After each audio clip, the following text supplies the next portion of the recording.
All right, Entree Architect community, it's 4 p.m. Eastern or thereabouts, which means it's time for the Entree Architect Context and Clarity conversation for Friday, July 29th, 2022. It's the last Friday of the month of July. Welcome. Glad that you're here. As you get here, say hi. Let us know that you're here. Let us know where you're joining the conversation from. If we've never met before, my name's Jeff. I'm in Indianapolis today. I come here every weekday afternoon at 4 p.m. Eastern for one reason, so that we can find clarity around the things that matter most to you, the architect. It doesn't matter if you're the employee of a firm or you own your own firm. Maybe you circled a day on the calendar. You said 2022 is my year, and you're going to spend the next 5 months launching your own thing, which would be so awesome. We would love to celebrate that with you. Or maybe you have owned your own firm for a year or 10 years or 29 years, and you're starting to rethink or reimagine what that firm could or maybe even should be. All of the topics that we cover, one topic every day, they all fall under the broad umbrella of the business of architecture, and they're all the need to know topics for the success of small firm architects just like you. Thanks for joining us today. I'm going to click this button here. Pam, are you ready? Watch this. Whoop, there she is. Hi, Pam. Hello. I am joined, as you can tell, on screen today. There's like this card shuffling going on all of a sudden. I am joined by some friends, some folks from our community, because, as I said, it's the last Friday in July, which means it's book club day. Here in Context and Clarity, we started a book club back in January where we select a new book every month. Mm-hmm. A little caveat, we've had this book for 2 months now. I know. I'm disturbed by that, Jeff. Well, I mean, okay. I wanted 12 books, but anyway, we have 5 months to catch up. Well, next month we'll do a mid-month Context and Clarity. So I'll give you 2 weeks to read Really? a book. I think you're Oh, kidding. no. Well, if you do 2 small books, you can make it up, right? 2 quick Comic ones. books. Yeah, we're gonna do some graphic novels. Good. Yeah, we'll figure out a way to make it up. But yeah, we've been on this quest to read more and to discuss more. Who's cat? I was wondering if that was Mine. my Sorry. cat. Not mine. No, it's mine. I thought it was a nice change from the voices in my head. So the book that we set out to read at the beginning of June, which then has extended into July, is it's a classic. It's Simon Sinek, Sinek, Start with Why. There's a lot of people. It's still Simon Sinek had a TED Talk back in 2009, I think it was. At the time, it was the most watched TED Talk of all time. It's still the number 4 watched TED Talk of all time. So a lot of people, 50 some odd million people, I think, have watched his TED Talk. Not nearly as many have actually read the book, but it's a worldwide bestseller, and I think it's a good book. I think it's an important book for people to read. So that's what we're going to discuss today.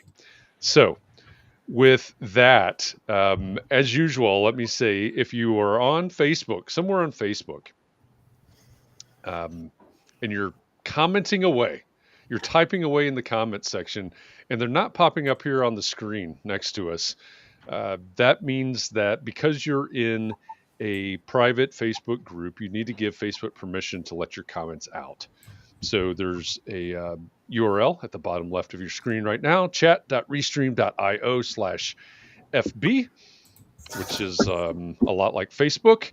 Type that into your browser window. A couple of clicks later, you can give Facebook permission to let those things out. Sometimes that permission needs to be renewed, but give that a try. That'll solve all of your problems, all the problems you have in the world, and you'll be a really happy camper after that. So chat.restream.io/FB.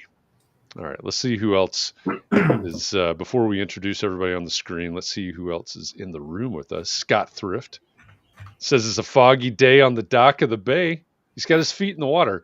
I really wonder, does he actually have his feet in the water? I'm curious about that. I asked him to share a picture. A view the other day when we were on Zoom, and he did seem to be water adjacent. So he could Water be outside. adjacent. Okay.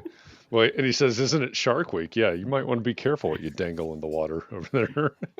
With how many Jessica- bathtubs Scott has won, he could probably create his own boat there. This is true.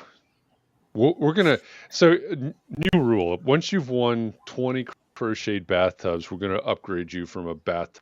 Turn all those bathtubs in. We'll upgrade you to the crocheted butt. But you said it. You already said it. Said it. That's it. That's what we get. A crochet Stuck butt. I think on- since he's on the back of the bay, he should get a crocheted Otis Redding. Yeah, we could give him a crocheted Otis Redding. Someone's going to learn how to crochet around here. Yeah, we're going to need to do that. We're going to need to do that. Etsy or something. Jessica is joining us again from Los Angeles. Welcome back. She says, hey, friends, I didn't read this book, but I'm here to hear the discussion anyway. Don't want to go through context and clarity withdrawals. Well, I'm glad you're here, Jessica.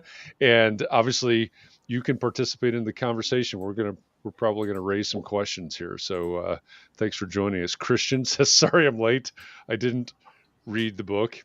Didn't want to come or read the book. Welcome back from Ithaca, New York. That's a nice throwback to our conversation yesterday with Jessica Pan, who's the author of our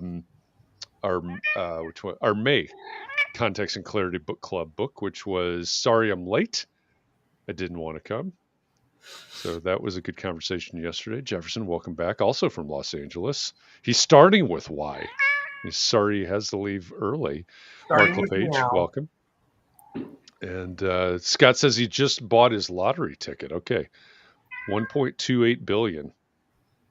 What if everybody from the community gives $1, donates $1 to the fund, and we won $1.28 billion for each of us? That would be pretty split great. between And then we us. could just split it. Yep. So there's a question. If you had 1.28, if you had, how many people? There's 10 people on. If you had $128 million, would you still be an architect? No. Well, you know who became an architect was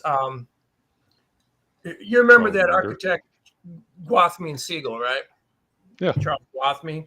Yeah, he had this great book out in the 80s, and there was a house in there, and it was commissioned by a guy named DeMental, which is this rich oil family in Houston. And the guy that actually commissioned that house became an architect. Because he liked the process so much? At an advanced age.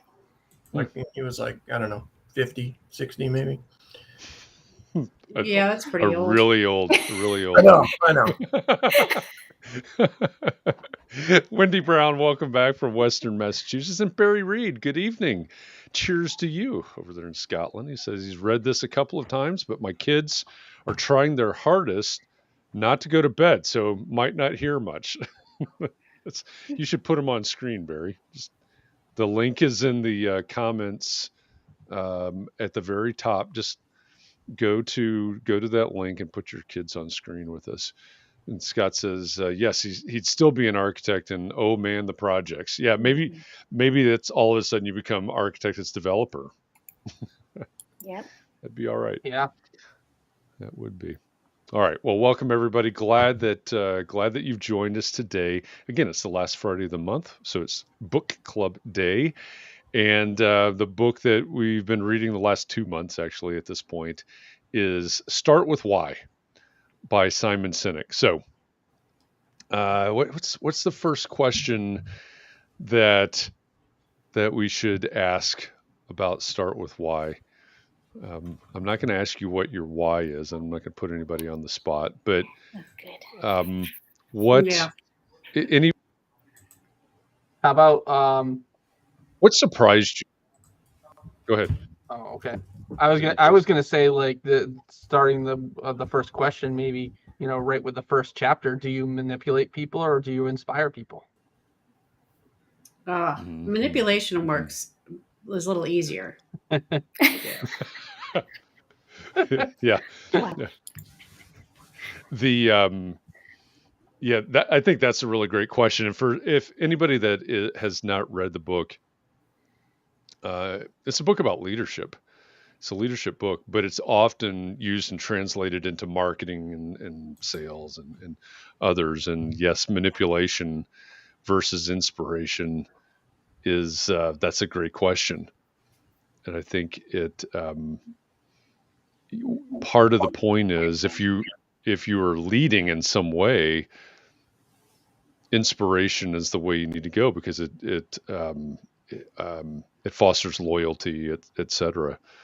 So I don't know. Hopefully I'm inspiring, but Yeah, I well, think you're I could inspiring.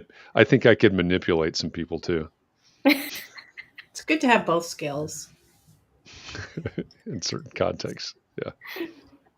I don't. I I think he's don't talking think about that. personally I'm Oh, very inspiring. Say I'm that not. again, Rod. I'm not very inspiring. I don't think I inspire much. Are you manipulating? I must be. If I'm not one, I have to be the other, right? I don't know. Do you? I was wondering. I guess you'd have to ask some people I know. I don't know. Well, I mean, sometimes if we work for ourselves, who are we inspiring? Our clients or our selves or well, it could be like how you sell your services too, right? If you're using sales tricks and marketing tricks or whatever to try to get people to hire your firm, then that's not going to bring you a lot of loyalty. But right. if you have a purpose behind your work, then people with the same purpose would hire you, I guess. Yeah. I think that's an important point. And again, this is a book about leadership, but it quite often gets translated into exactly that kind of context. How do I build a company around this? How do I find clients or customers around this? And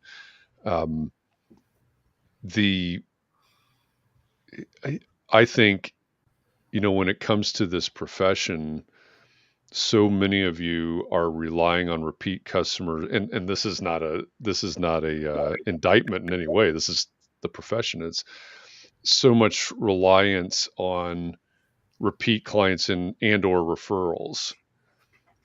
And to your point, Chris, if you're manipulating, it's easy to manipulate people. You do a little bit of studying and maybe take a sales class or two or something. You can learn, take a psychology class. You can learn how to manipulate somebody. You could manipulate, quote unquote, someone and get a client. But would they ever be a repeat client if that's in the realm of the type of work that you do?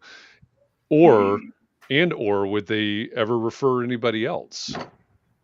And I think that's one of the really important aspects of what you're getting at there.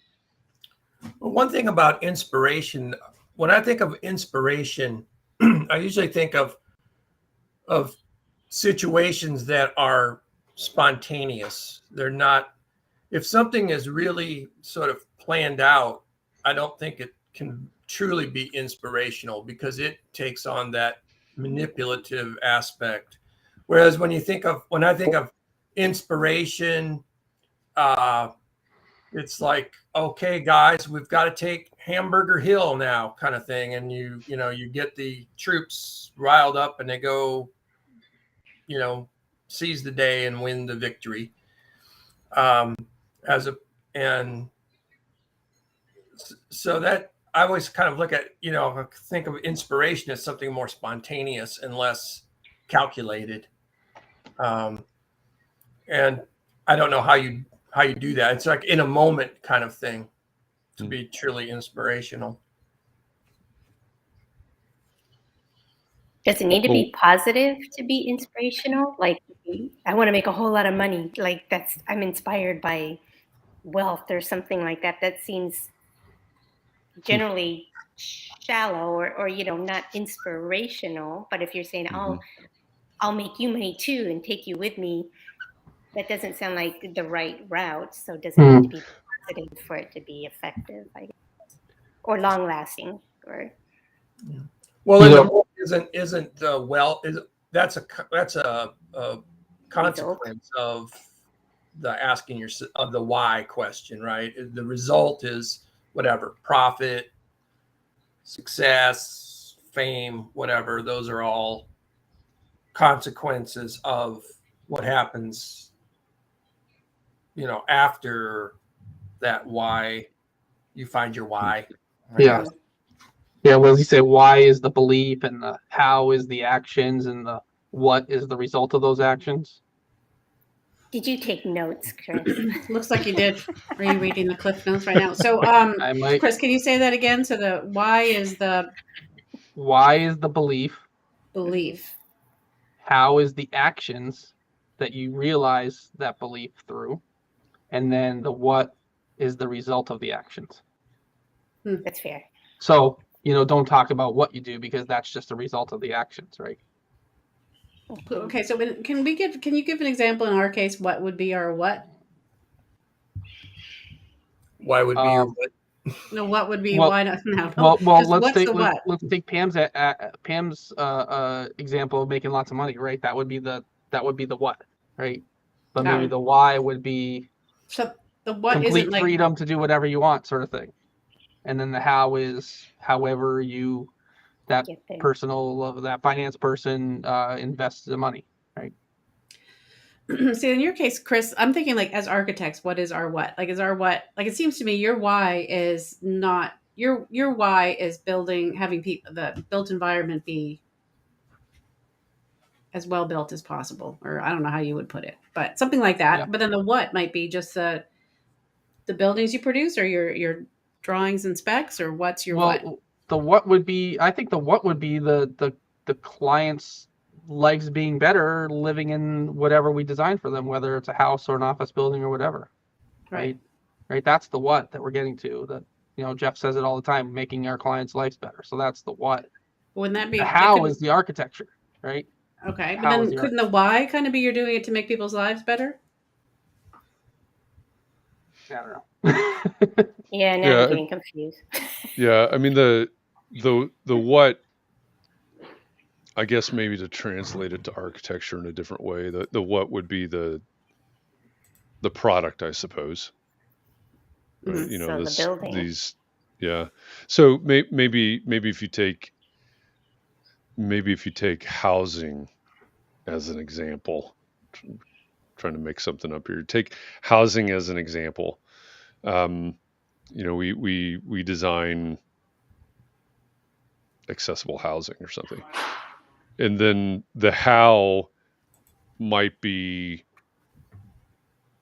multifamily, small lot multifamily in the city center or something, I suppose. And then the why, why do I want to do that? Why do I want to design small lot multifamily projects in the city center to provide accessible housing? Because I believe that every human being in the city deserves a place to live. A roof over their head, or whatever the proper way to say that is. I guess maybe working backwards, if we could do it that way. But you're not supposed to work backwards. You're supposed to start with why. This is true. This is true. Yeah. Well, but Wow. that's when I'm working with clients on that, that's actually the process that we usually go through, because most and I don't want to lay this just on architects. He wrote this book, right? And because the reason I think that this book is so important is because so many people struggle with it. So many people struggle with this idea of start with why. You have businesses like a Patagonia or Southwest Airlines, who uses Southwest a lot, Apple, others that clearly have figured it out before he even wrote the book. But a lot of us have not. And so for me, the easiest way to get there, because the way that most people are talking about what they do is exactly backwards. So I find myself working backwards with clients all the time. Right? Okay, this is what you do. Well, how do you do that? And why do you do that? But you're exactly right. It's the wrong way. It's the wrong approach. Well, no, it's not the wrong way. It's not the wrong way at all, because and I don't have my notes on this, so I'm winging it here.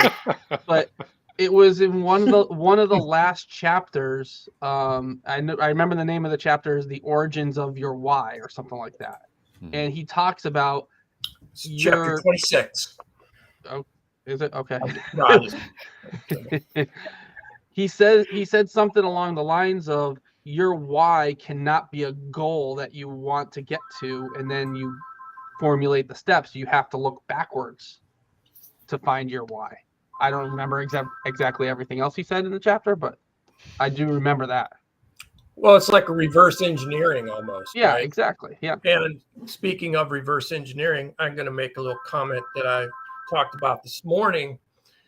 The guys that started compact computers back in the early 80s, they all worked, I think, for Texas Instruments or something, and decided they wanted to do their own thing.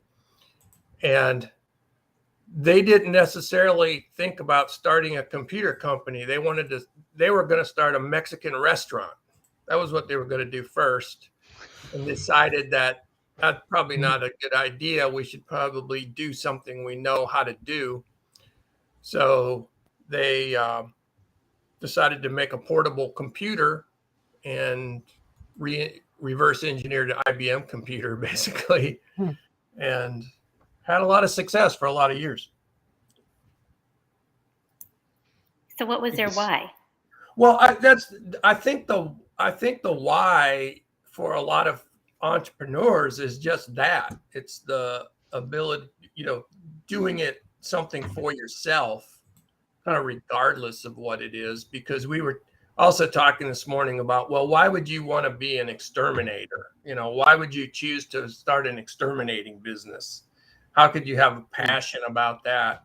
You hate mice. And then I realized that after we talked about it, that's what I was thinking. I was like, well, I think people just want to have control over their lives, and that's enough of a why right there for a lot of what happens in small business anyway.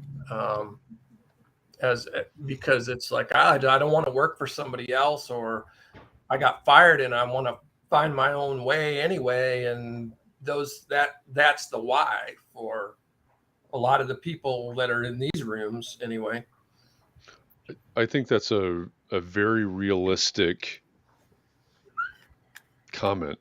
And when you read the book, he Simon Sinek distinguishes between, and again, he brings up examples from companies, but he's actually talking about leadership. And so he talks about Steve Jobs and Martin Luther King Jr. and Bill Gates. I mean, you brought up compact, and I'm thinking, well, is this common in the computer industry? Because there's, several examples there, but he clearly distinguishes between the best leaders and maybe the best companies and the also rans. But I think, yeah, there's a lot of things that are started and they could be better, I suppose, is the point, if they were actually driven by a why or driven by a purpose. I was looking to see, I've got a little stack of books on the floor. Believe it or not, I actually have a few like real physical books. I don't know if Start With Why is down there, but Roy Spence Jr. wrote a book called It's not what you sell, it's what you believe in. That's not it. Hang on. It's not what you sell, it's what you stand for. It's about it's there. It's about purpose-driven companies. That's pretty similar. Who wrote the book first? Their book first. Yeah. Simon Sinek. Notice the person was sitting down on the cover of that book. They weren't standing. Yeah, he wasn't standing. What is Irony. Good catch there. Yeah.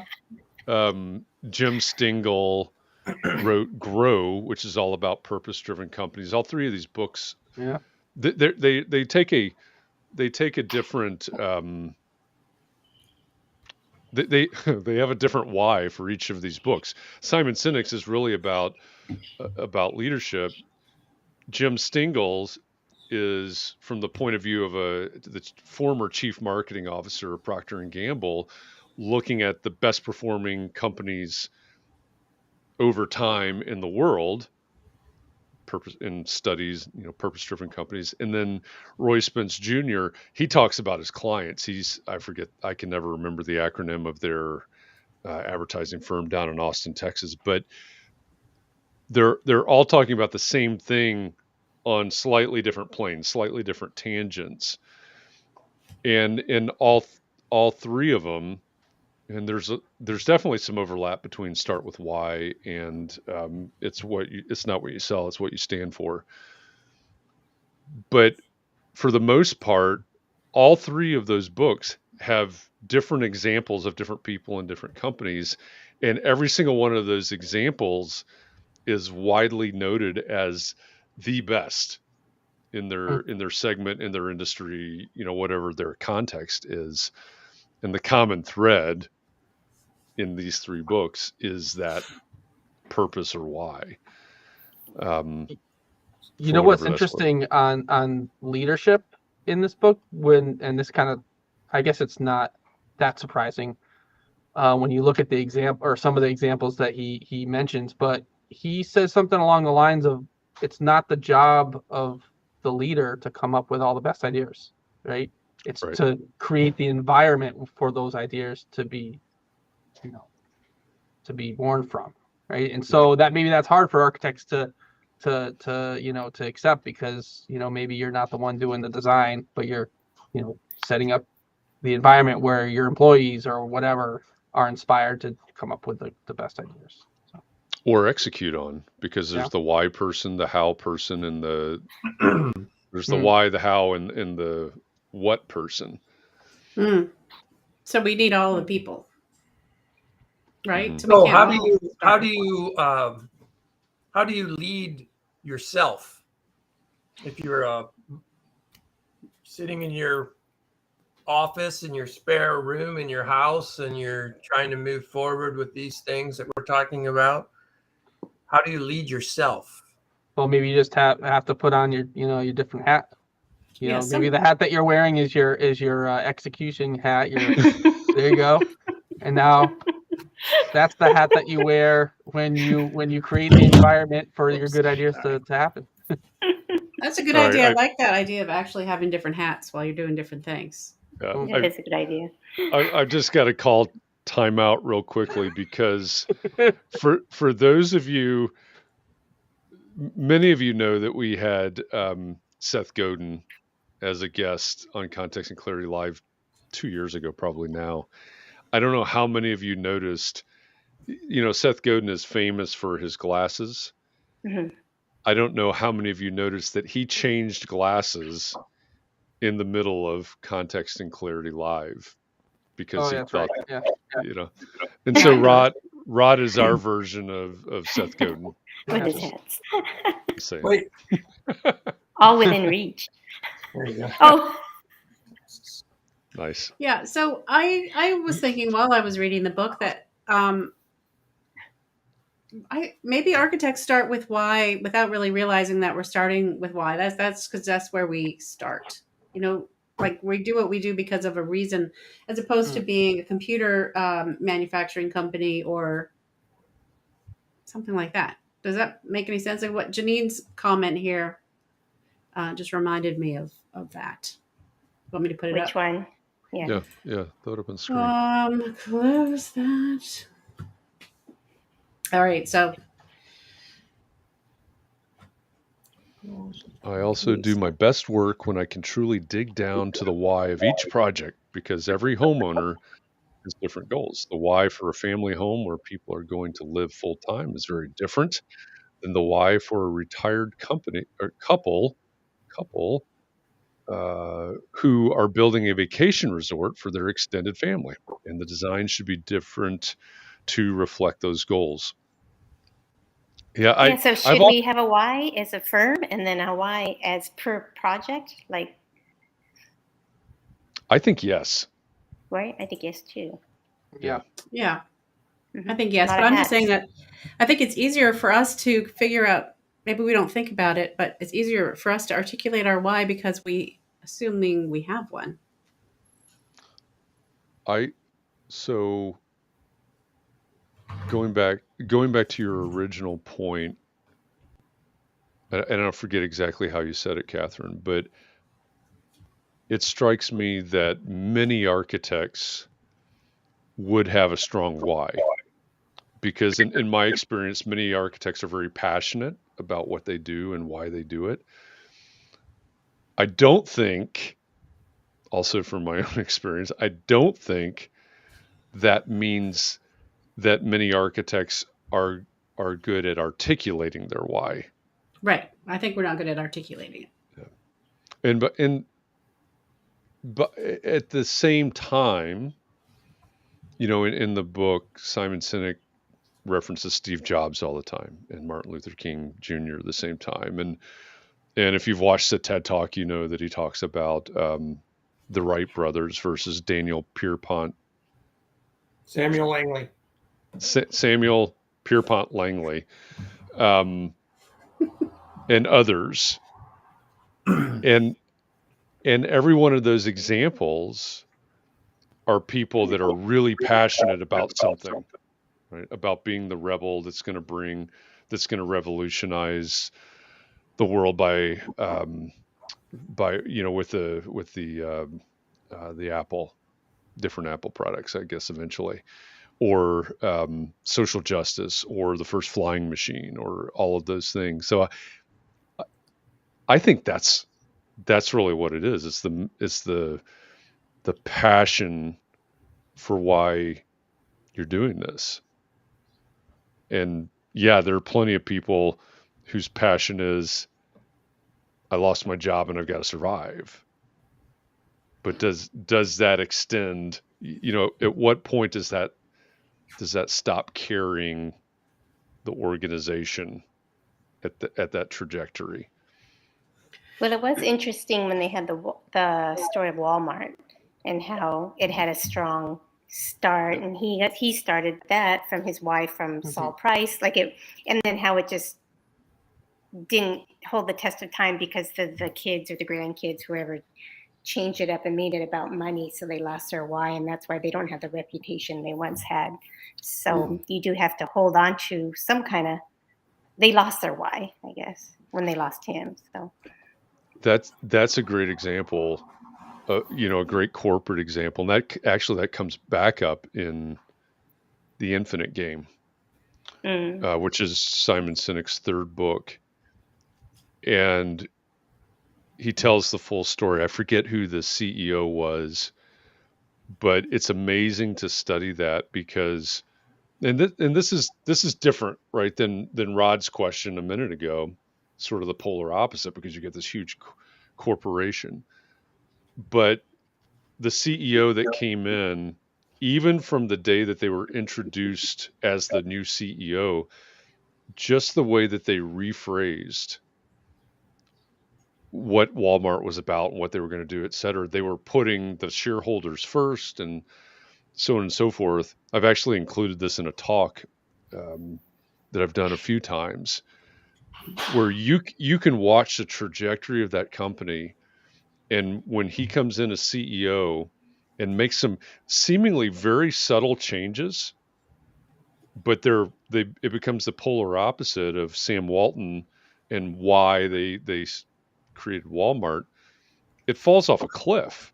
Once one of the best, strongest companies in the world, it falls off the cliff when they essentially abandon that why. And it's striking. But back to Rod's point about, what if you're by yourself? I think that's part of the unique struggle of a small business owner, small firm architect, sole practitioner. Maybe not everybody in the community is sole practitioner, but it reminds me of Patrick McLamy, writing about what's his name, the what's George Helmut's manifesto for a recession-proof firm, and HOK. You've got to have all three of those roles. Well, if there's just one of you, how do you play all three of those roles, right? HOK had the H, the O, and the K. They played the three different roles. What if there's just an H? Then you've got to, So you got to be the okay on your own, I guess. You got to be okay. Yeah, or set aside time to work on those things separately. Yeah, where you can move between them, right? I mean, we talk about like time blocking to set up time for doing those other two things, whatever it is, the one that we don't want to. And can I go back to the beginning when you said if you won to $1.28 billion, would you still be an architect? I would, but I wouldn't have clients. So if being an architect means having clients, I wouldn't have those. But I would be just building stuff willy-nilly. I'd give a lot of money away too, to all of willy-nilly. Building willy-nilly. Willy-nilly. Oh, for sure, it'd be willy-nilly. Would you change the name of your firm to willy-nilly? Maybe. Yeah, if I win $1.28 billion, Jeff, I make these promises. I will change my firm name to willy-nilly. And yeah, I will not have clients anymore, and I will give all of you $5 million. And I'll give away most of the rest of it to those other people. Those other people, the people who need it around me. Those other people. You don't have to change the name of your firm, but you can start a development company, Willy-Nilly Development. Willy-nilly, yeah, I love that. Maybe I'll just do that. Maybe you don't have to win. You could get the rights to that song by Sweet Little Willie and change it to Little Willy Nilly. Well, I changed my own name to Willy-Nilly, except for my brother's name is Will, so that would be just confusing. And I only have one brother, so it's not. I couldn't really bury myself in the family. Pay him to change his name. Yeah. I just won 1.2 billion. Yeah, I'll give you like 70 million if you change your name to something. I can take. Have him change his name. I'll change my name. Anyway, sorry, we went on a little tangent there. I just wanted to correct that because I feel like you can't get away from being an architect once you're an architect. I feel like it's just what you do, driving along the street, wishing people would change their front elevations and things. Well, Leslie says along those lines, my why seems always to me because I can't not do it. Got to see what will happen. Open-ended creativity.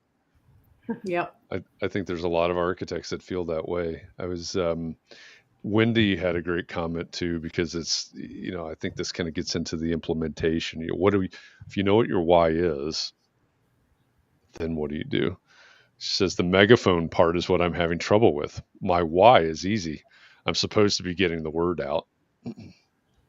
And I think that's goes back to yesterday's sorry I'm late discussion.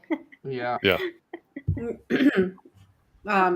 Speaking of which, can I say something about that too, which is not on this book club topic, but she never answered the question, what do shy introverts lack self-confidence? Remember, we were going to ask that. Oh, we never asked the question. Yeah. Right. She said it was a hard one, and then we never asked it. She's probably nervous the whole time that we were about to ask her the hard question. And then we never because she's like, I'm not an expert. I just, wrote about my experiences, so don't ask me real questions. Yeah. Well, I think with that, you got in her head the whole time. Yeah, I think what we talked about a little bit about it was in the clubhouse was about how there's actually a lot of pieces of that, and they kind of can get their wires crossed. There's willy-nilly. There's being introvert. There's being shy. There's being lack of confidence, and there's being isolated in certain situations. And some people experience all of that. Some people experience a little bit of it. Some people may experience some of it and cover it up. Some people don't experience any of it, but I think the pandemic had a lot of effects on people who are introverted anyway, perhaps feeling more isolated and and it sort of piles up a little bit, and we're kind of digging ourselves out of it, hopefully. Yeah, but she actually wanted to see people and wanted to talk to the baristas, which Jeff and I discussed. And I didn't feel that way at all. I was happy just to, maybe that's because I had all of you though, because every day I'd be out there in the world without leaving my house. So I didn't feel like I needed to go out anymore. That's a good point. I hadn't thought about that. I have a very quick anecdote. Yesterday, before the session at 3:00, I had a quick eye doctor appointment, and I was sitting in the waiting room, and there was a lady who was looking for her husband, and some other lady said, "Well, what does he look like?" And she said, "Well, he's tall."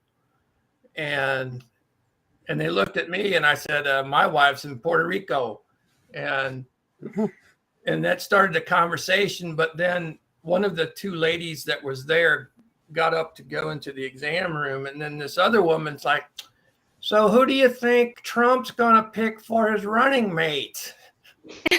Like, What? and this is because I dressed like a local person yesterday. I wore a baseball hat and a t-shirt instead of like dressing like a hipster doofus or whatever. Is that you're in your hipster doofus outfit right now, I assume? Here's something. If you're a middle-aged white guy down here, everybody thinks that you're, a Republican Trump supporter. And when they find out I voted for Obama 3 times, they don't talk to me anymore. So, but which election did you vote 3 times? Well, he was very funny. Senator. He was a senator. Yeah. I voted for him for senator. It's just pretending that you voted more than Illinois once. back then. Yeah. So, but yeah, she was kind of in shock when I told her, "Oh, well, I think he might be in prison by then." So she was like, "Oh my Lord." Well, take her over to the cardiologist. But I felt bad because she was so obviously not smart, and just so obviously she was, from the other conversation we were having, I felt kind of bad afterwards. I felt like I was picking on her. She was easy prey. Yeah. What was her why then? Nicer to her. I could have done the Southern thing. Like I could have said, "Bless your heart," which they say down here, instead of "you're a loser" kind of thing. Or other versions of that. Yeah, it's like, yeah, well, you're from the South originally, but bless your heart. Yeah. Yep. I always wondered why they said that to me so many times. If you a while to figure it out, it took me a while to realize what they were actually saying. Yeah. Janine says, if you only have an H, this is back to the small firm the architect. subject. Oh, okay. Yeah. If you only have an H, you hire or subcontract the O and the K. I'm good in the Y. I'm good with the why and the how. The rest of it, I have an outside consultant do. I think that's the answer. All right. We've got a lot of hats. Can we get to the point that we are comfortable with or able to subcontract or hire out the wearing of the other hats, whether it's the HOK version or the why, the how, and the what version. That is, to me, that is interesting in the book. He's got the golden circle, and again, if you've seen the TED Talk, you know what the golden circle is. But he talks about the golden circle, and then all of a sudden he starts talking about it in 3 dimensions, and starts talking about it in terms of the biology of the brain. So I don't know if anybody else gets a kick out of that, but I don't have it at hand. I used to have my brain model here where we can point out the Yeah, you need the brain model. That hasn't made an appearance for a while. It hasn't. And I don't remember ever seeing the brain model. Oh, he's brought the brain model out before. Well, my brain's not I've seen retaining things. This is your brain. This is your brain on drugs. Where Do you have a hat for the brain model? Well, you know what would be a good hat is if you had a hat that looked like your head was cut off there and it was just your brain. Like a skull cap. I guess that would be the skull cap. Oh, you'd have the brim part, and then you'd have like your brain exposed up here. Yeah, but not your real brain. No, not your real brain. Because that would hurt, probably. Okay, I don't remember this at all. Does it come This is apart? your brain. I realized why I didn't have the brain model close at hand. This is your brain. This is your brain on Costanza.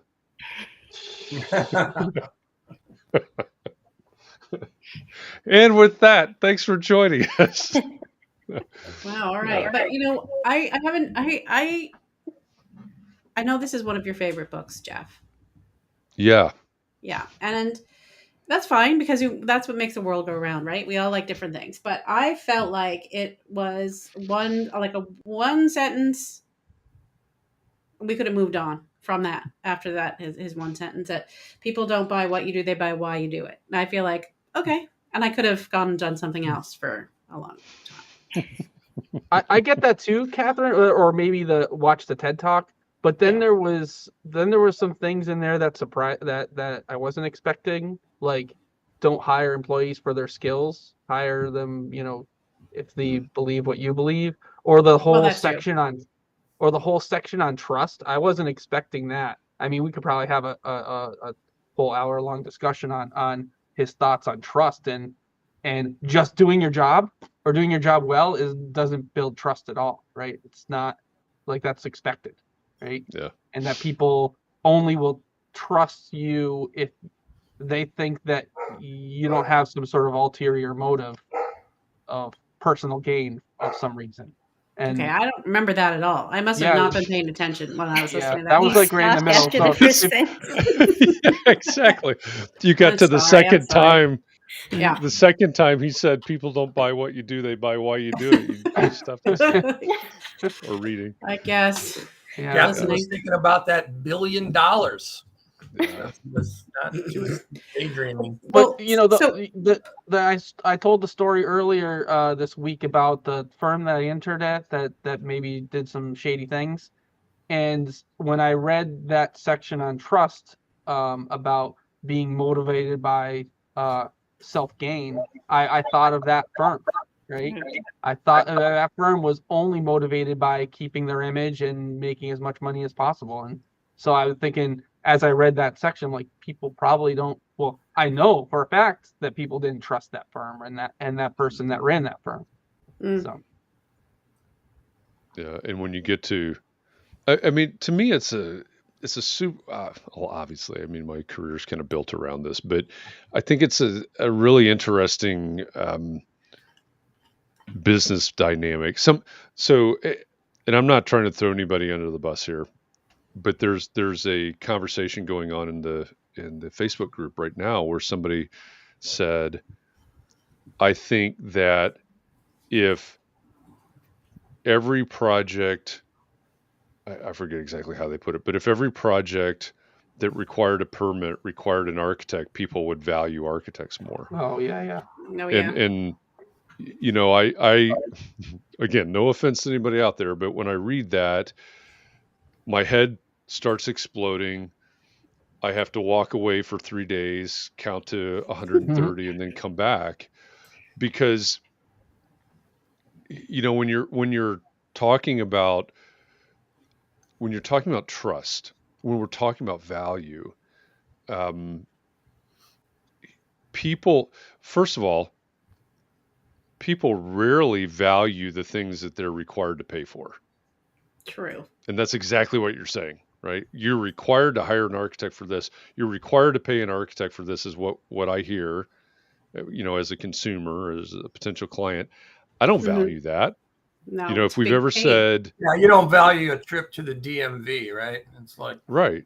And for anybody that's ever said, oh, well, the architect's a necessary evil, what's your version of that once you're required, for every project?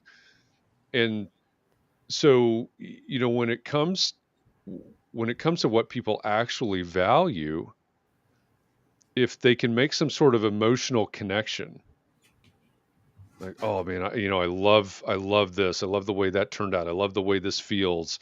That makes me that makes me feel more connected. Whatever those feelings are, our brains actually value those things. And being part of a checklist doesn't do it. In fact, it works in exactly the opposite direction. And so, when he talks and writes about some of these companies and the idea that a why gives somebody something to believe in. He uses the example of Harley Davidson, which I actually laughed out loud when I was listening to this part of it again. He said, a lot of people think about brands in terms of their logo, which is not really the right way to think about it. But Harley Davidson motorcycles, there are people that have tattooed the Harley Davidson logo on their body, right? And he goes, that's crazy. If you think about it, it's like, take your logo and imagine somebody tattooing that on their body. Like, who in the world would do that, right? Would we even do that? Yeah, I actually have that in my contract where all my clients have to get a tattoo. And you Chris do Novelli, and 3 tattoo. Yeah.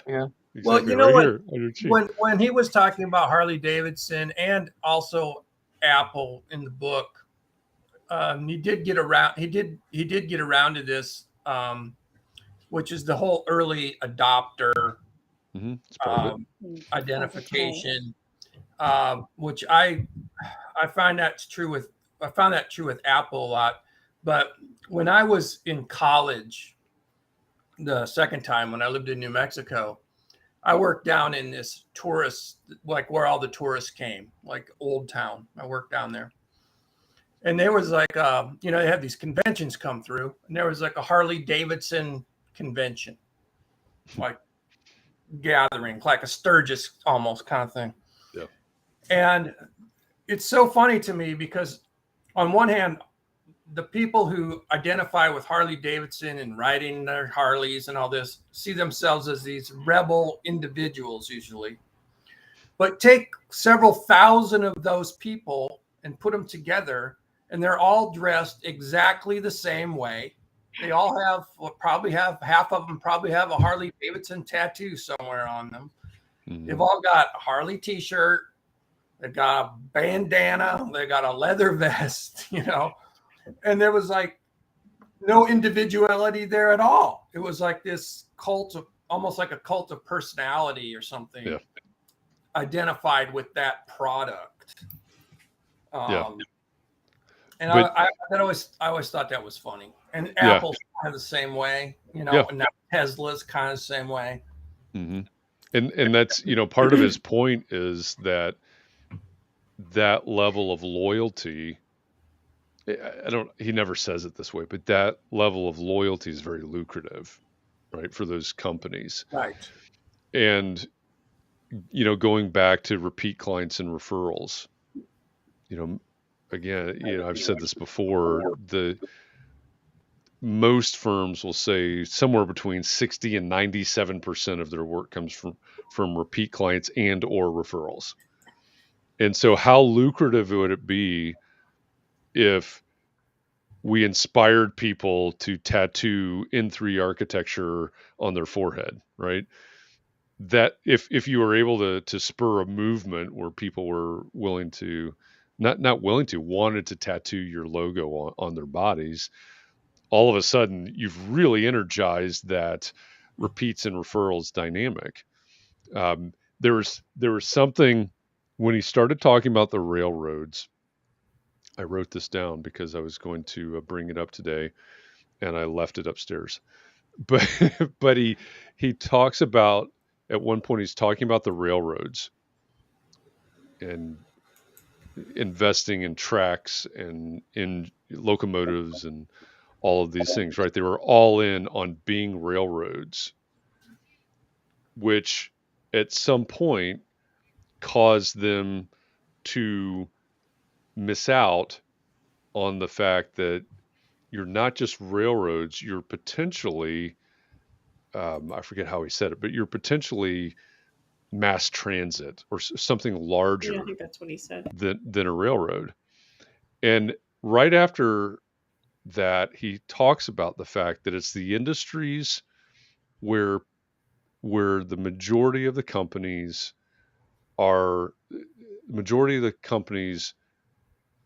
talk about and are focused on what they do, that lose the ability to see the change coming, that lose the ability to compete with people and competitors in other industries that are threatening them, because this is the way that they've always done it. And as you know, I was walking and listening to this and I heard that. I was like, oh my gosh, how many architects, and we have this conversation all the time.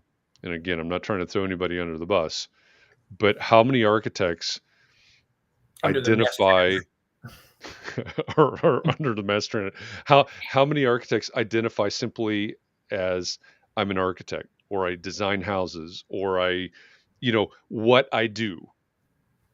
And does AIA or NOMA or ALA or any focus on what we do rather than why we do it?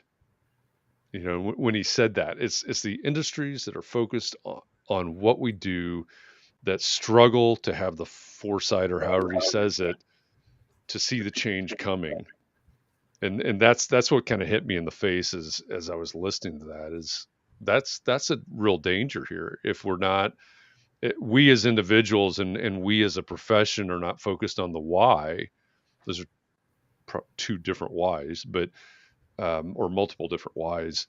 But if you're not seeing it at that level, sure, the drafts people, sure, the assault on, the people that are trying to eliminate professional licensure, sure, all of these things could potentially have a huge negative impact on the future of the profession. Well, that's a good analogy, really, because when you talk about these, talk about the railroads, for example, you're only talking about basically about a century and a half, 1800 to the mid 20th century. Think of all the technological revolution and disruption that happened within that time, that, where something was cutting edge at one time is, in 50 years, it's obsolete because of these new advances that have happened technologically in this industrial revolution that happened. In terms of the profession, the disruptions are what you're talking about, Jeff. I mean, the real disruptions in this industry, I don't know if they're going to be technological, as if they're going to be sort of a bureaucratic or a disillusion of bureaucracy, and i.e. the licensure and things like that. I think there's probably a pressure to do away with a lot of institutional things that are licensed, that are, whatever. I mean, they're trying to get rid of,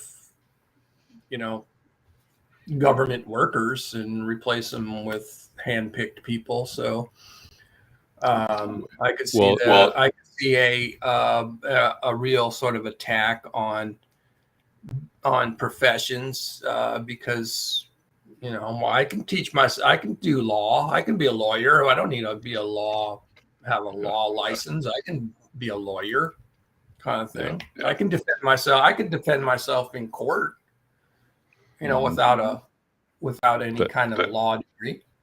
Yeah, that's the bizarre part of the license system. Well, but although maybe with the Jessica Pan book, maybe I will do that. Maybe I'll start, representing. I feel like maybe it's just me or the architects I know, but I feel like architects kind of think we can do everything. Like we can do accounting, we can do law, we can do wiring, we can do whatever. I think we have some ego problems, possibly. Well, anyway. And Rod, you said a century and a half for the railroad. how At old most. how old is AIA? If we use that as sort of the professional lifespan of architecture in the United States, Probably 140 years, maybe. 165 years, a century and a half ish. Yeah. Yeah. Not very long. I also just happen to have this sitting by too for everybody that read Wow. the book. So wow, retro. that's classic. Yep. 1,000 songs in your pocket right there. Right. 1,000 songs in your pocket. Yeah. Hey, Jeff, how many Wilco songs do you have? I have no idea what's. I can't even charge that thing anymore. So I don't know what's on They're it. still in your pocket though, Jeff. That's the good thing. Yeah. Well, now I You know, can't now. you know who the band Wilco is, though, right? Yeah. Yep. Yeah. Yeah, we just talked about them this morning. I was talking about a book we should maybe read called How to Write One Song. How to Write It's One a Song. book by Jeff Tweedy, the front man from Wilco. Okay. It's a good book. Speaking of what our next book should be, Jeff. Good segue. Yeah, I didn't pick it out yet. Oh, I thought about that about 15 minutes ago. Oh, sorry. We'll announce the. You do it right we'll on the announce fly, the next right? book soon. What's that? I said you should just do it right on the fly. Just pick something out just pick on one. the top of your head. What's on the floor right next to your desk? Nothing you want to read. You sure? I've got graphic standards next to my desk. Yeah, I definitely don't have that. Don't want to read that. The only reason I have that is because I just moved. I don't know why I keep that book. Okay, what else do you have? Oh, here. This is a good one. Oh yeah, I've got that one too. I already got it. I'm going to order that one. Hey, you know what? Actually, what I think everybody's ordered is a pretty good house book. We could read that and Oh talk yeah. about it. So, no, is that what it's called? There's a good one. Yeah, there you go. Couple. Mine's down on the. Is it a book to read or? I don't know. What do you think, Chris? I think it's a book to read. Yeah. I mean, they don't have an audio version of it. Of the Pretty Good House? Uh-huh. Is it Pretty good is book. it a reading book or is it like a Flip through it. like graphic? Well, let's say it's more of a reading book than graphic standards. But it's Oh showing. my It's God. more got of a lot of words. More of like It's got a lot of showing you words. how to do Yeah, a but pretty then they good have house, right? examples. Mm-hmm. I'm just flipping to random Right. pages here. Look, How I'm many just gonna pages write- is it? What's that? How many pages is it? How many pages? It is So why well 252 if you count the index, but let's go. why are you putting dashes in your 244. comment there? Yeah, let's see. Context. Memorize of. All right. Look, I looked up the best. I know this isn't the way we do this, but maybe we could. Okay. It says the 12 best business books of all time. Mhm. I thought I had a list. So, number 1, How to Win Friends and Influence People. Weren't we talking about doing that one? Mhm. Oh, you got a signed copy. Look at that. Look at you. Yeah, I had to get the signed one just so I the only reason I bought the signed copy instead of buying it from Amazon, I bought it from their website because I wanted to get the phone call. Remember? It took me Oh, calling. right. Yeah. And you got it signed. So, Yeah. Here's a good book. Oh, Nicole has Rocket Fuel by Gino Wickman. This is a good book. Move it up a little bit, Rod. over to the Yeah. right. Go up a little more. You say brick. You say Louis two Kahn brick. biography. Is that Khan? Oh, Louis Yeah, Kahn. it's a biography of Louis Kahn. Good book. Did we let his personal life interfere with our admiration of his buildings? Just Kinda. wondering. I think I kind of Did do. you see My Yeah. Architect? Did you see My Architect, that documentary? I think I did when it came out. Yeah. I was always kind of wondered about that because I was like, they seemed so forgiving of his sort of cranking out these illegitimate kids and et cetera. And I was like, well, I don't think they'd be as forgiving if Dad would have been an accountant or something. He just happened to be a famous. Yeah, not famous. Kind of gets you off the hook a little bit. Mhm. Or That's not. the Has that's anyone part of read the privilege, right? Composure? Composure. Yeah, someone brought it up yesterday as the imposter syndrome book, but I don't know it. Oh, I remember writing it down though. Someone said it was a good book for that, but we'll have to check into it. I'll look it up. Janine says The Art of the Gathering by Priya Parker. I've been trying to get through to Priya Parker to have her on because of The Art of the Gathering.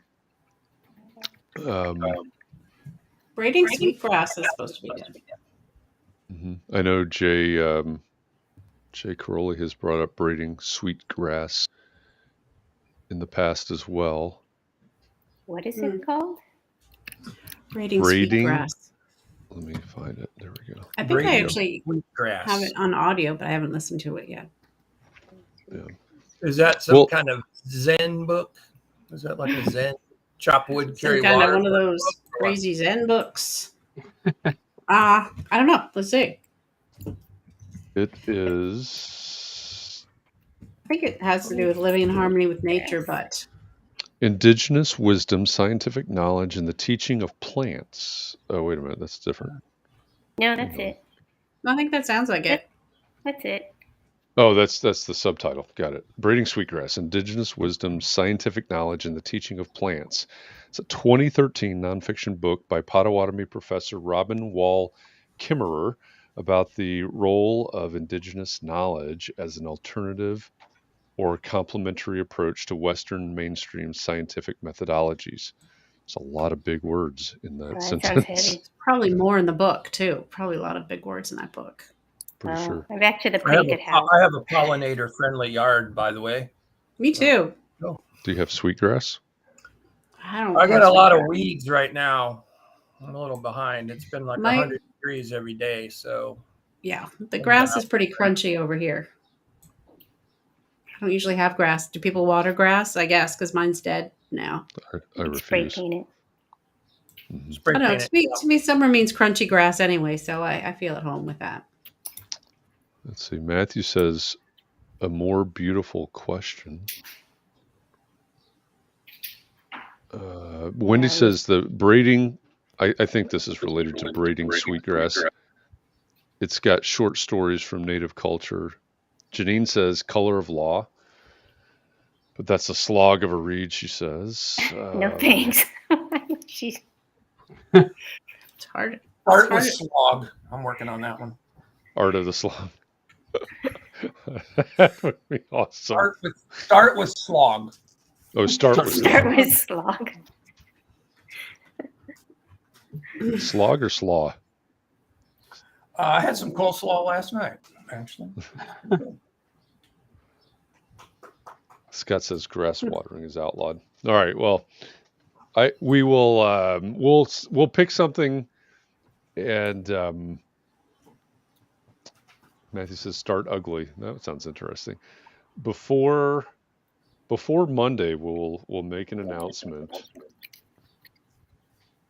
Sorry, this is my fault. I neglected. Well, I'm sorry. I didn't mean to highlight that. But there's a book called Work Won't Love You Back that is kind of an interesting read about basically about how people in creative fields and people who are in sort of healthcare and teaching and things like that end up sort of being pressured to love their work in a way where they will often work more hours. They will often work in an uncompensated arrangement because they're supposed to love their work. Interesting book. So then in the end, love doesn't love you back and your family doesn't love you back because you never spend any time with your family. It's just depressing. We should read that. Yeah. Before it's too late for us. I'm just going to say while you're writing stuff, Jeff, that the origin of willy-nilly, I looked that up. Just wondering what that even means. And it's it goes back to Old English, the combination of nay, which is no, and willin, which is will. And so the phrase willy-nilly means unwillingly or haphazardly. Yeah. No Which is a great willpower. name for a development company, actually. Yeah, haphazard Willy nilly. development. Kind of right up my alley wally, you know.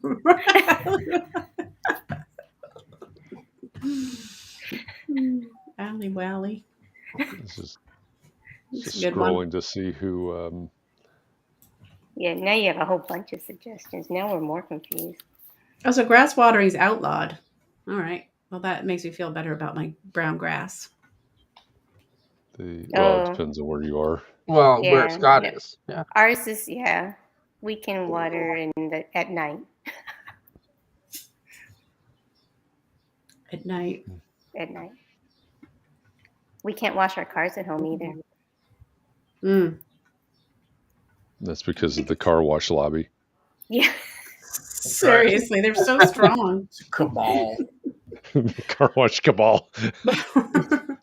Those high school girls who jump around on the side of the road, I think, all over every town. You guys have them do you have them in your town as well? The car wash for the raising for Those high Yeah, school high girls school. who are like super aggressive about trying to get you to get your car washed. No, the cabal put a stop to that around here.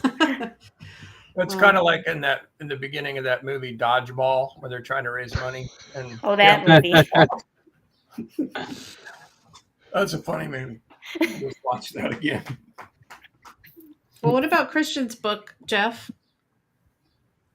What was his? Well, he's into this book, Context and Content: Memoirs of a Fortunate Architect. Well, somebody brought up Do Better Work, and that was Max Yoder, who we had on. Was our third guest. Yeah. Didn't we already I like read? that We didn't read. title. I read that already, so I'm done. Oh. Perfect. Oh, good Yeah, try. you're good to go. You can lead the discussion. Well, I mean, I read it a year and a half ago, so I don't remember it. I remember liking it though. What's I've got the too name? many books on my list of things that I want to read, and I want to read them all equally. So, Well, you can't do that though. So why don't you just pick one or tell us what they are? Yeah, I'm Too going many to go to- down my wish list on Audible and pick one off of that. Yeah, it has to be something I can listen to at this point. What's the book that Christian recommended? Context and Content, I think. It was just on he saw it when he's looking at the book, How to Write One Song. I think that's what it was. No, that it was Rob mentioned this morning. it was a Karl Marx song.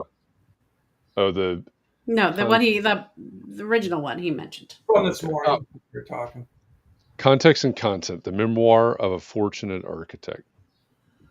But I think How to Write One Song might be good. Christian just followed it up in the comments here, where he hasn't actually read that book. He just likes the title, so he doesn't know if it's any good. It's too long a title for me. Well, it's pretty close to Context and Clarity, I think, is the thing. It's the attraction. That's what he likes about the title. Yeah. We're just going to take that title. Just putting you on notice right now. All right, so you're not deciding right now, so I can stop waiting for you to say what it's going to be. This is correct. All right. It's got to go down my wish list. Wait, I wanted to say something about the voices in your head, Jeff. What? Are you hear them too? They're so loud. I can hear them when I wear my headphones. No, we were talking about that. Weren't we talking about that last week on one of the Zoom calls about whether people actually hear the voices What voices? in their heads? What? Like if you actually see things, like you see the thing that you're imagining, and then people were talking about having the hearing voices of the dialogue, but not in a schizophrenic sort of way. No, Have you been Okay. listening to Morbid? I have actually been listening to Morbid, and I meant to tell you that I have been, and I've been enjoying it. Yes. You know, I was talking to, I was hanging out with some friends recently, and his daughter, who's in her mid-20s, was saying that she can't visualize something if she reads it. Like if she reads the word ladder, she can't see a ladder in her head. Right. Well, I can't either. She knows what a ladder is, but she's like, I can't see it in my head. See, Nicole said we were talking about hearing voices. Maybe you weren't there, the rest of you, but I don't see a ladder. I mean, I know a ladder. I know that you mean a ladder, and I can envision the ladder, but I don't see it. You don't see the specific letter in the book, or No, but I just know it. It's like it's behind my eyes. I can't explain fair. it. Speaking of morbid, today is the birthday of the Black Dahlia, Elizabeth Short. She was murdered in 1947. She was cut in half. Oh, jeez. And to answer Christian's question, Morbid is a podcast that I happened upon. It's a true crime podcast, and I'm pretty sure they've done an episode, if not a multi-part episode, on the Black Dahlia. Yes, there was a retired homicide detective in LA who is convinced that his father was the murderer and has written a book about it. Sorry, his father was a doctor. So Jeff, Jeff, this was mentioned by Nicole in the comments. It probably scrolled by too fast, but I see it on our screen here at the bottom. Maybe Jeff just needs to put all these recommendations into a numbered list and then just use a random number generator to choose. Oh, good idea. Right. Yeah. That would be so willy-nilly of you, Jeff. You did that. You could do like a Wheel of Fortune kind of thing. Oh, we definitely need to get Jeff a wheel, right? We can put all. Do a spin the spinner at the. We can put all the book names on the wheel and just finish. That would be amazing. And we just wouldn't see the break he has off screen to stop on a certain book. I think Vanna White is available. You think so? Hey, Pam White. What? Why? You've been recruited. Oh, I can do it. I think right. Vanna might be as tall as Pat Sajak, so you're going to need someone as tall as me to get the bucket. Do it. Vanna's got to be in her 60s or maybe even 70 by now. Vanna White? Yeah, I mean. No, she's got to be. Yeah, she's. Yeah. Yep. She's been on there since I think I was in high school, which was a while ago at this point. So. Mm-hmm. All right. So, are we going to recap the book and the Start with Why book? I mean, do you have any final words for us, Jeff? We're just hanging out here. About? Yeah. Originally. Well, yeah. Start with why. There's a dog. I've been hearing cats and voices and dogs. Oh, cute doggy. Now, see, my cat wants me to feed her, so I'm gonna have to go soon because she's now starting on my feet. Ask her what her why is. What's your why? All right. Any if she answers, I'm not sure. I want to know. Any her why? Any last thoughts? Any last thoughts or takeaways from Start with Why? Well, I'm sorry what I said about how it was too long. I was wrong about that. And maybe I should read it again. I didn't mention the Wright brothers. I was railing all morning about the Wright brothers, and another time this week about the Wright brothers, and about how much more advanced and ingenious they were than they're kind of given credit for. They're kind of shined off as almost like they were lucky they did it, but they were both ingenious aeronautical engineers in a time when that all was just beginning. Mm-hmm. So that's all I'll say about it. You know, they invented a lot of the things that are still used today. Take that, Daniel Pierpont Langley.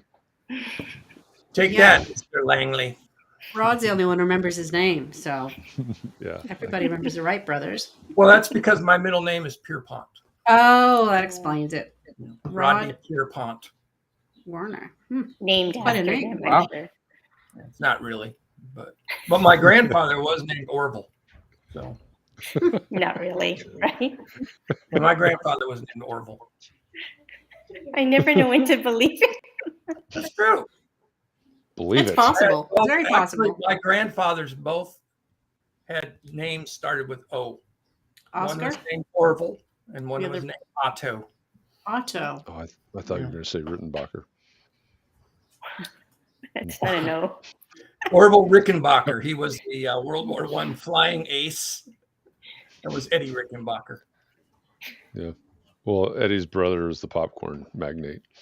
That's right. So. All right. Well, that's we've so good because We really derailed here. well, that's what happens when you just see yourself as a railroad. That's right. There you If you go. see yourself as a mass transit, you wouldn't be derailing. You might own the airlines now. That's right. That's right. That's a quote. Christian. That's a pretty near quote right there. That's pretty funny. You might be going to Mars. I don't know. The Yeah, way that might this be. conversation is going, I'm going to be starting my weekend with some popcorn. That's for sure. Yeah. Yeah, I wish I bought some at the store today. Popcorn that you're going to eat on Hamburger Hill. Yeah. All right. Yeah, wait, what is Hamburger Hill, by the way? Someone mentioned Hamburger Hill, and John said, Jeff, Hamburger Hill was I think that was. are you looking at me like, why'd you just ask another question? We were going to hang Yeah. up. Because it had to do. It was like there was a Hamburger Hill, I think, in Korea. In the Korean okay. War, and I think there was one also in the Vietnam War. They just called it that because if you were trying to capture the hill, you'd basically become hamburger. I see. Okay, sorry I asked. Yeah. Let's go back to talking about popcorn. Let's go back to talking about Elizabeth Short, the Black Dahlia. I'm sure there's a podcast about her somewhere. I'll listen to that tonight. Oh, there's some probably in Morbid, I'm certain that they've covered it. Hey, you mentioned earlier that we could also be streaming to TikTok. Are we going to do that? Maybe that intrigues All right, stay me. tuned. Stay tuned for Monday for the Well, that answers would to be all these interesting. questions. I'll have to figure out how to do it first. Is If there you a want to time? if you want to watch a good show about the Black Dahlia, there's a movie called My Dark Places. It's a documentary by James Ellroy, that writer, James Ellroy. You know him? Wrote L.A. Confidential and Oh, okay, yeah. all these best-selling books. Well, his mother was murdered and it was never solved. So it's about that and his obsession with the Black Dahlia. That's sad. I saw the debut show of that at the Chicago Library. No, it was at the auditorium. Chicago Library. I saw that with James Ellroy in person. Oh, well. He was a jerk. Anyway. So. All right, then. What happens? All right. Well, I know we're well past our We hour are at this very well point. past. Thank you for this conversation today. If you haven't read Start With Why, and you can stand more than two sentences. Yeah, hearing him say it or reading him say it, because he does as a point of emphasis say he repeats the phrase several times, a handful of times during the book. People don't buy what you do; they buy why you do it. So. Christian says, let's end with why. And by the way, Vanna White is 65.